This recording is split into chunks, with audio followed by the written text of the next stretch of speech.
Alright, the crank's on the saw now. Have a 15 thousandths feeler gauge.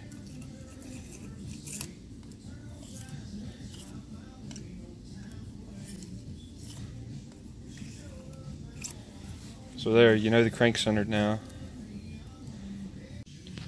Alright, I have the piston back on the connecting rod. I really like the circlips that came with the highway piston. I'm going to get ready and put my cylinder back on and check the squish again since I have a new piston. While I was working on the saw, I happened to look up and see this old Husqvarna cylinder, and the compression release was still in it because the cylinder I replaced it with did not have a compression release. So I put that in this steel cylinder.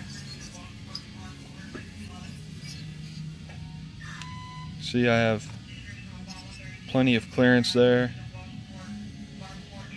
The compression releases on these Chinese saws are a known failure point, so now I have a better compression release. Alright, I have the cylinder back on now, so now I can go ahead and put the muffler, flywheel, oil pump, all that kind of stuff on now.